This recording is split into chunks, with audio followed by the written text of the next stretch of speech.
Assalamualaikum warahmatullahi wabarakatuh. Kita lanjutkan materi tentang kemagnetan ya.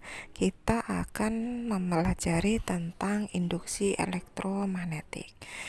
Induksi magnetik itu sering didefinisikan sebagai timbulnya medan magnetik akibat arus listrik yang mengalir dalam suatu pengantar.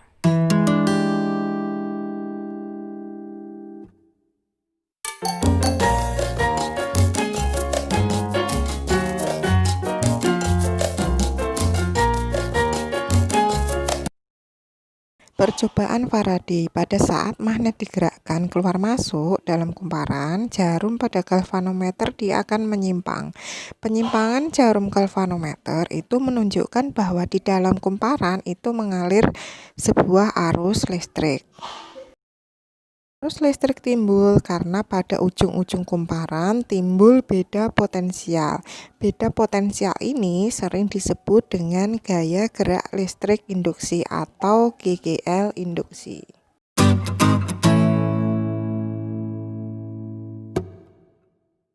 Timbulnya GGL induksi pada ujung-ujung kumparan itu disebabkan karena adanya perubahan garis gaya magnetik yang memotong sebuah kumparan. Ada beberapa faktor yang mempengaruhi besarnya GGL induksi.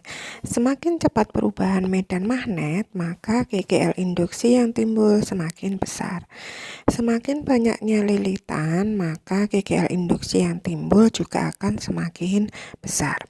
Semakin kuat gejala kemagnetannya, maka GGL induksi yang timbul juga akan semakin besar.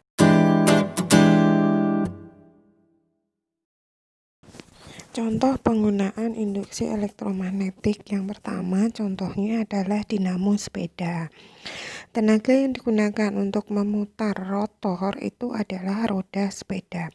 Jika roda berputar, kumparan atau magnet akan berputar juga. Akibatnya timbul GGL induksi pada ujung-ujung kumparan dan arus listrik itu mengalir.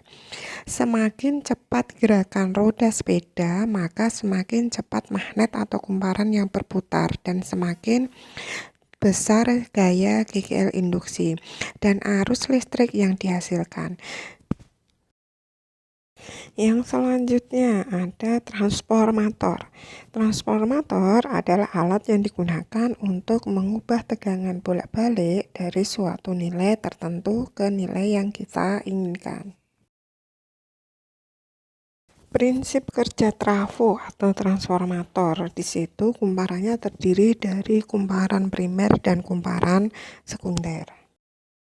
Trafo sendiri ada dua macam ya, trafo step up yaitu untuk menaikkan tegangan, sedangkan trafo step down adalah trafo yang digunakan untuk menurunkan tegangan. Ciri trafo step up, jumlah lilitan primernya lebih sedikit daripada jumlah lilitan sekunder. Yang kedua, tegangan primer lebih kecil daripada tegangan sekunder. Yang ketiga, kuat arus primer lebih besar daripada kuat arus sekunder. Ciri trafo step down. Yang pertama, jumlah lilitan primer lebih banyak daripada jumlah lilitan sekundernya. Yang kedua, tegangan primernya lebih besar daripada tegangan sekunder. Yang ketiga, kuat arus primer lebih kecil daripada kuat arus sekunder. Persamaan transformator VP per VS sama dengan NP per NS. Untuk trafo ideal, daya yang hilang diabaikan sehingga berlaku PV sama dengan PS. VP per VS sama dengan IS per IP sama dengan NP per NS.